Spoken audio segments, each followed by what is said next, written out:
Tanggal 7 Januari 1610, seorang astronom Italia, Galileo Galilei, membuat penemuan menakjubkan menggunakan teleskop buatannya, yaitu 4 bulan yang mengorbit planet Jupiter. Oh iya, di zaman sekarang, kamu bisa membuat teleskop versimu sendiri menggunakan tabung karton, lensa, dan lem super. Ciri utama dari teleskop DIY ini adalah menaruh 2 lensa pada jarak yang benar satu sama lain. Kamu butuh 2 lensa, satu lensa harus cekung, yang lain cembung. Jadi satu lensa melengkung keluar dan yang lain melengkung ke dalam. Teleskop mula-mula Galileo ini mampu memperbesar objek sekitar 8 kali, dia terus meningkatkannya hingga mampu memperbesar sampai 20 kali lipat. Tapi mari kembali ke cerita utama kita ya. Saat dia pertama kali melihat ke 4 bulan Jupiter itu, dia meyakini dia cuma melihat sekelompok bintang. Tapi dia segera menyadari bahwa objek-objek antariksa ini tampaknya bergerak dalam pola yang teratur. Butuh beberapa minggu baginya untuk mengetahui bahwa yang dilihatnya bukanlah bintang, melainkan bulan yang mengelilingi Jupiter. Galileo awalnya menamai bulan-bulan itu 1, 2, 3, dan 4. Nggak kreatif banget ya namanya.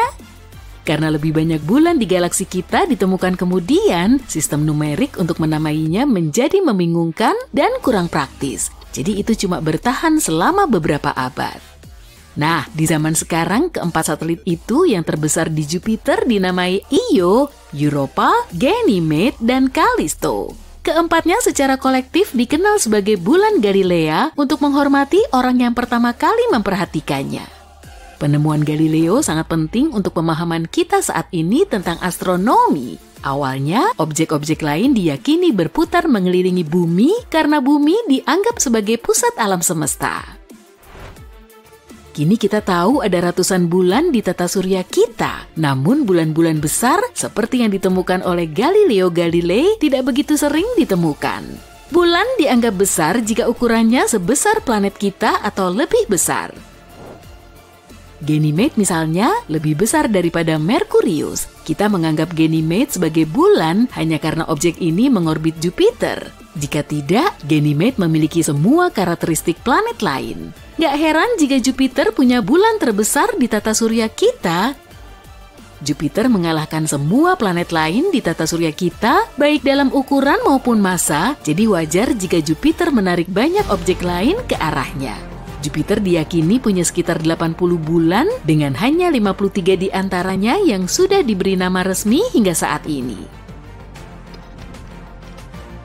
Salah satu bulan Jupiter pertama yang ditemukan oleh Galileo adalah Io. Yang membedakannya adalah Io memiliki banyak gunung berapi. Io adalah satu-satunya objek antariksa yang punya gunung berapi aktif di tata surya kita selain Bumi. Io juga dijuluki bulan api dan es karena ladang salju belerang di oksidanya. Lapisan luar Io bebercak dengan banyak warna seperti jingga, hitam, kuning, putih, dan merah. Mungkin itulah alasan NASA menggambarkannya sebagai pizza raksasa yang dilapisi keju leleh dan potongan tomat serta buah zaitun matang. Namun, karena belerang itu, bau Io tidak terlalu menggugah selera karena agak mirip telur busuk. Ada lebih dari 100 gunung di permukaan bulan ini, ukurannya jauh lebih besar daripada yang kita lihat di bumi, beberapa bahkan lebih besar dari Gunung Everest. Jika dirata-ratakan, pegunungan ini memiliki tinggi 6 km dan panjang 157 km. Karena gunung berapi aktif dan radiasi intens di Io, sangat kecil kemungkinan ada kehidupan seperti yang kita kenal di sana. Tapi hei, siapa bilang Io tidak memiliki bentuk kehidupan yang kita tidak ketahui? Selanjutnya ada Europa di daftar bulan Galilea yang terkecil dari keempat bulan ini. Ukurannya setara dengan bulan, Europa punya permukaan yang sepenuhnya es dengan beberapa kelompok kawah yang tersebar di sana-sini. Karena lapisan luar itu, Europa sangat reflektif, menjadikannya salah satu bulan paling terang di luar sana. Untuk usianya, para ilmuwan meyakini permukaannya berusia antara 20 hingga 180 juta tahun. Usia Europa sekitar 4,5 miliar tahun. Apa yang ada di bawah permukaan es itu sangat mengesankan. Bahkan mungkin terdapat rahasia kehidupan di luar bumi di sana. Es terbentuk di sini dalam dua cara. Yang pertama adalah lewat penggumpalan. Prosesnya sesuai istilahnya, es tumbuh begitu saja saat lingkungan di sekitarnya makin dingin. Namun, metode lainnya jauh lebih menarik. Lapisan air super dingin yang ditemukan di bawah cangkang es bereaksi saat diguncangkan. Ini kemudian menghasilkan kristal yang membuatnya tampak seperti turun salju secara terbalik, mengambang ke atas ke lapisan es tempat mereka berada. Kamu bisa menciptakan kembali lingkungan ini di rumah, ambil sebotol air murni dan masukkan ke freezer. Kalau kamu nggak punya air murni, cukup rebus air beberapa kali untuk menghilangkan kotorannya sebanyak mungkin. Karena tak akan ada partikel di dalamnya, begitu masuk freezer, air itu tak akan membeku. Tapi kalau kamu mengeluarkan botol ini dari freezer dan mengguncangnya, dampaknya akan membuat air mengkristal dengan cepat, mengubahnya menjadi konsistensi seperti lumpur. Mungkin ada air di Eropa, tapi sejauh ini hanya ada sedikit bukti tentang adanya kehidupan di bulan ini. Namun, ini adalah salah satu kandidat tertinggi di tata surya untuk potensi kelayakan huni. Semacam bentuk kehidupan bisa beradaptasi untuk hidup di sana, di lautan bawah esnya. Lingkungan itu kemungkinan besar mirip dengan apa yang dapat kita temukan di lubang hidrotermal planet kita tersembunyi jauh di dalam lautan kita. Jumlah oksigen di atmosfer Eropa sangat sedikit, tapi pada tahun 2013, NASA punya beberapa bukti keren. Sekali lagi ini mendukung teori bahwa ada potensi kehidupan di bulan ini. Tampaknya Eropa mungkin mengeluarkan air ke luar angkasa. Jika ini dikonfirmasi oleh pengamatan di masa depan, artinya Eropa mungkin juga aktif secara geologis.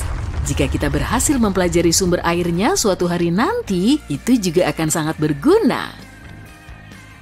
Yang terbesar dari bulan-bulan Galilea adalah Ganymede. Ganymede juga merupakan bulan terbesar di tata surya kita. Ini adalah objek luar angkasa dengan kepadatan rendah yang ukurannya mirip Merkurius, tapi hanya memiliki setengah masanya. Meski begitu, Ganymede adalah satu-satunya bulan yang punya medan magnet sendiri. Namun medan magnetnya kecil dan kita hampir tak bisa melihatnya dari bumi karena tertutup oleh medan magnet Jupiter yang jauh lebih kuat. Aspek keren lain dari Ganymede adalah atmosfernya mengandung oksigen. Jangan terlalu heboh dulu, itu hampir nggak cukup untuk keberlanjutan hidup makhluk hidup apapun yang tinggal di sana. Kembali pada bulan Desember 2021, klip audio 50 detik dirilis yang sebelumnya direkam oleh probe NASA yang terbang di dekat Ganymede.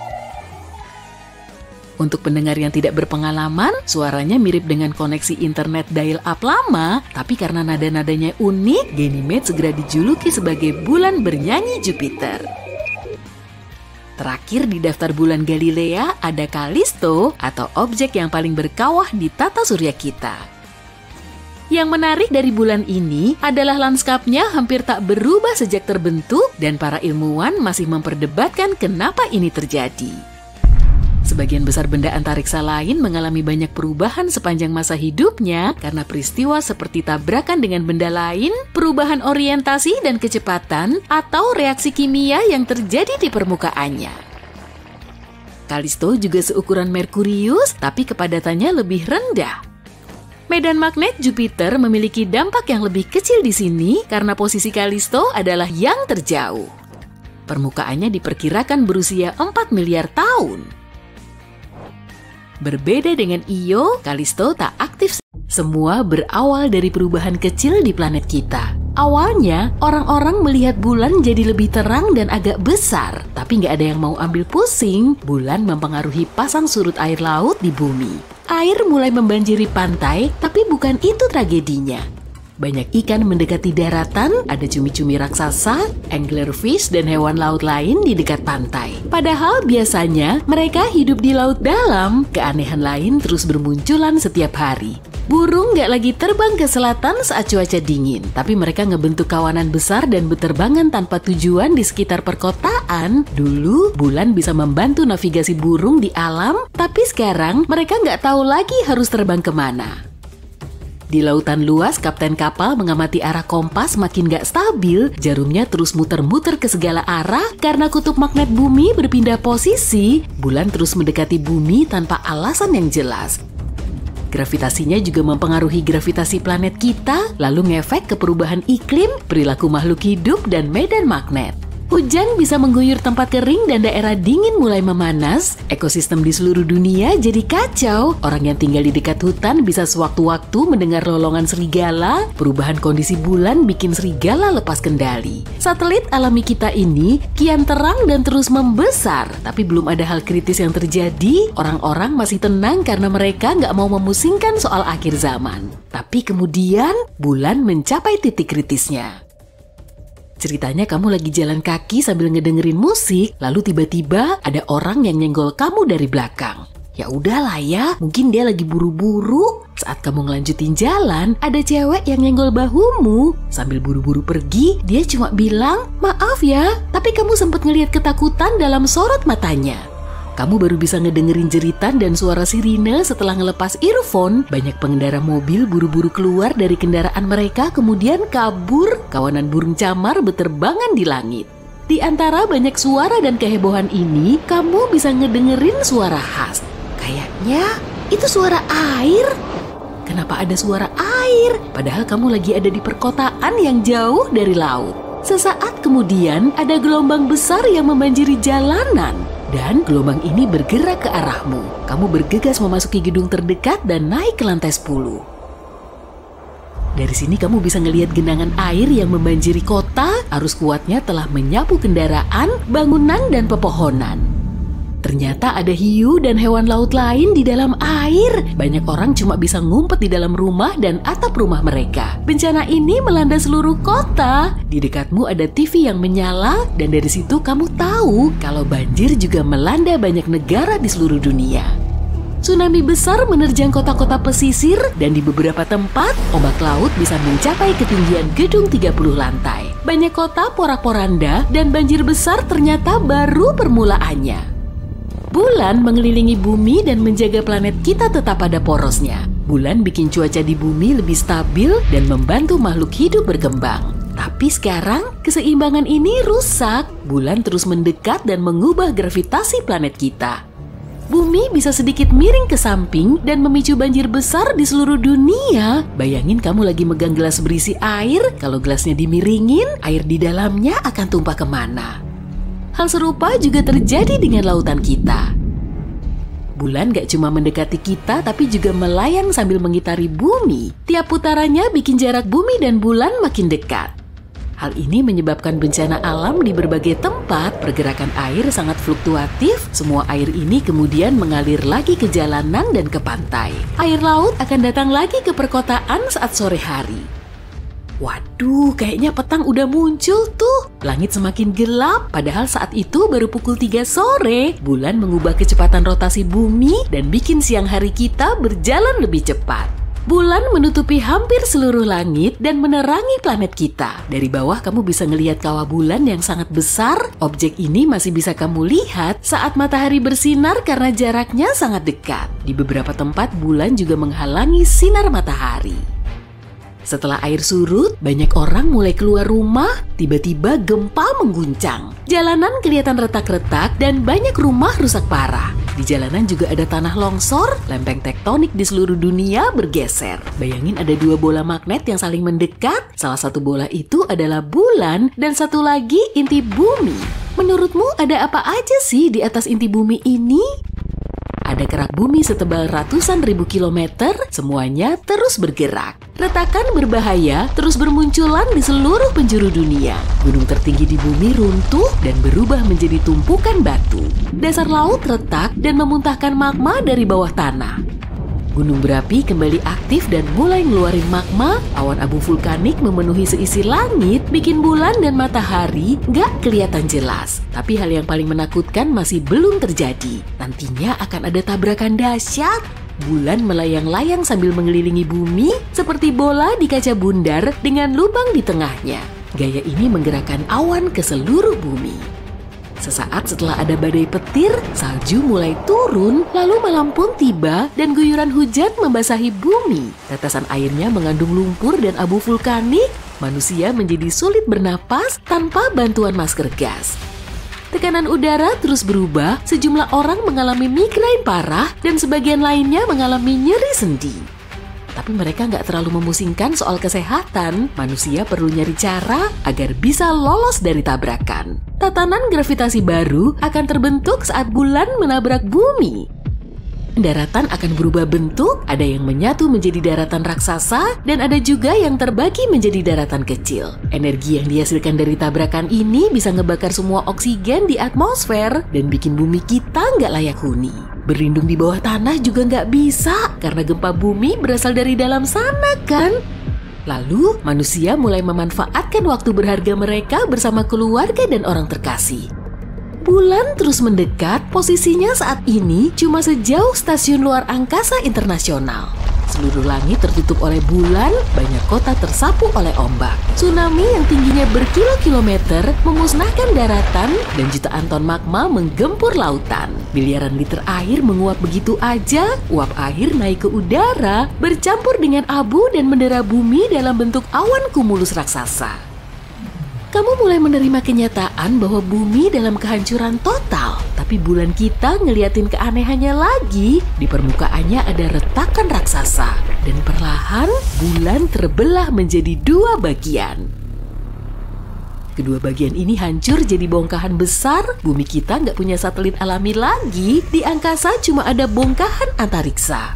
Tapi kenapa hal ini bisa terjadi? Ada celah di sekitar planet kita yang disebut dengan Ross. Di sini gravitasi bumi lebih kuat dari gravitasi bulan. Artinya, gaya yang membuat bulan utuh lebih lemah daripada gaya destruktifnya. Orang-orang bersuara gembira. Batas Ross bisa nyelamatin planet kita. Bulan gak akan nabrak bumi, tapi hancur menjadi bongkahan, lalu ngebentuk cincin di sekitar bumi. Planet kita menjadi kelihatan mirip Saturnus. Sabuk batuan bulan mengelilingi bumi. Bongkahan besar ini menghancurkan semua objek yang menghalanginya, termasuk serpihan antariksa. Satelit nggak bisa berfungsi lagi, manusia kehilangan alat komunikasi dan navigasi. Kita harus memakai peta kertas lagi. Bulan menahan orbit bumi pada sudut tertentu sebelum kejadian ini, dan sekarang kemiringannya telah berubah. Sebagian sisinya menjadi lebih dekat ke matahari dan sisi lainnya semakin gelap. Kutub utara dan Arktik bisa berubah menjadi gurun gersang, khatulistiwa tertutup es, musim dingin dan musim panas bisa berlangsung selama bertahun-tahun. Serpihan bulan melayang-layang di sekitar bumi, tapi ada yang jatuh ke permukaannya. Hujan meteor bulan bisa ngerusak pemukiman dan ninggalin kawah raksasa. Semua peristiwa ini menyebabkan kehancuran masif. Dan kita baru bisa beradaptasi dengan dunia baru ini setelah ratusan ribu tahun. Kamu pernah ngelihat sisi lain bulan nggak? Pasti belum pernah kan? Tapi bisa aja kamu pernah ngelihat fotonya. Kira-kira kenapa ya dua sisi bulan bisa kelihatan beda banget? Kamu pasti udah penasaran. Ya udah sini aku kasih tahu aja. Kita nggak bisa ngelihat sisi lain bulan. Katanya sih karena bulan nggak berputar pada porosnya. Padahal nggak gitu juga. Bulan kita tetap berputar kok. Tapi kecepatan rotasi bulan sama kayak gerakan orbitnya. Inilah yang disebut dengan penguncian pasang surut. Pada tahun 1959, sisi jauh bulan akhirnya bisa diamati berkat misi Soviet Luna yang disusul dengan program Apollo Amerika Serikat. Berdasarkan foto awal yang dijepret Luna 3 dan pesawat antariksa lain, sisi jauh bulan ternyata lebih berkawah. Lanskapnya lebih mirip kayak Merkurius atau satelit Jupiter, Callisto. Tampilannya beda banget dari bulan yang biasa kita lihat. Dan dari sinilah kita jadi tahu sisi lain bulan yang kelihatan beda banget. Beneran, coba aja lihat sendiri. Di sisi dekatnya, kerak bulan lebih mulus dan tipis. Bercak gelap yang cantik ini dinamakan dengan mare bulan, atau sisa-sisa terakhir dari aliran lava purba, dan umurnya sudah lebih dari 3 miliar tahun. Sedangkan sisi jauh bulan kelihatan lebih tebal dan dipenuhi kawah. Aliran lava nggak begitu ngefek pada kawah bekas tabrakan. Di sini juga nggak ada mare berskala besar. Jadi bentuknya mirip kayak keju putih kering. Nah, menurutmu sisi dekat bulan kelihatan jauh lebih cantik nggak? Jangan lupa komen di bawah ya. Perbedaan yang mencolok ini baru ditemukan 50 tahun yang lalu. Tapi, para saintis juga nemu keanehan lain. Kedua sisi bulan ternyata sangat berlainan, termasuk juga komposisi geokimianya. Gak cuma itu aja loh, sisi bulan yang menghadap ke bumi ternyata berkilo-kilometer lebih tipis daripada sisi jauhnya. Kenapa bisa gitu ya? Bagi para saintis, fenomena ini masih dianggap misteri. Lalu mereka mulai merumuskan banyak teori. Dan selama bertahun-tahun, teori bulan meleleh telah jadi teori utama mereka yang menyatakan kalau rupa bulan dipengaruhi oleh bumi. Peristiwa ini bermula sejak miliaran tahun yang lalu, saat bulan mulai terbentuk oleh proses tabrakan. Jadi, ada objek langit seukuran Mars yang menabrak planet kita. Lalu, tabrakan ini menyebabkan serpihan bumi ikut terlepas dan akhirnya membentuk bulan. Tapi jarak serpihan ini dengan bumi masih 15 kali lebih dekat daripada sekarang. Sejumlah seniman telah melukis bentuk satelit alami bumi yang katanya merupakan bulan awal kita. Nggak seperti bulan yang kita lihat dengan wujud bola putih kecil nan cantik. Mereka menggambarkannya dalam bentuk bola merah membara. Serpihan itu tetap ada di sekitar bumi setelah terlepas dan beberapa saat kemudian mengalami penguncian pasang surut. Pasca tabrakan, kondisi bumi masih sangat panas. Di mana-mana ada api dan genangan lava. Suhu bumi masih berada di angka 2480 derajat Celcius. Padahal, cuma salah satu sisi bulan yang selalu menghadap ke bumi. Sehingga sisi ini jadi agak meleleh. Makanya, permukaan bulan di sisi dekatnya lebih tipis daripada sisi jauhnya. Selagi bumi masih membara, beberapa unsurnya juga menguap, lalu terakumulasi di bulan. Peristiwa ini menyebabkan perbedaan komposisi geokimia di kedua sisi bulan. Tapi ada yang nggak konsisten dalam teori ini. Kalau memang kejadiannya kayak gitu, dari mana asal unsur kimia asing dan langka pada bulan? Gimana dengan isotop unik dari fosfor, kalium, atau tungsten? Ketiga unsur ini banyak terdapat di sisi dekat bulan dan nggak mungkin berasal dari bumi. Teori lain menyatakan, di atas sana pernah ada dua bulan kecil yang saling menyatu jadi bulan besar, lalu menimbulkan perbedaan komposisi. Tapi, teori ini juga kedengaran aneh dan nggak konsisten. Transisi di kedua sisi bulan dinilai terlalu mulus. Kalau memang bulan kita berasal dari dua bulan kecil, transisinya pasti kelihatan jelas. Teori ini bikin para saintis makin bingung. Tapi baru-baru ini, mereka bisa mengamati proses di dalam bulan dengan pengorbit Grail milik NASA. Pengorbit ini mengelilingi bulan selama 1 tahun untuk memetakan dan mempelajari komposisinya. Dengan data ini, para saintis bisa membuat 360-an simulasi komputer yang berisi objek penabrak dengan beragam ukuran dan kecepatan. Setelah membuat perbandingan, mereka bisa nentuin hasil simulasi yang paling mirip dengan bulan di zaman now. Dan akhirnya, mereka bisa mecahin misteri yang sudah ada selama 50 tahun ini. Ternyata, penyebabnya adalah tabrakan dengan planet Katai.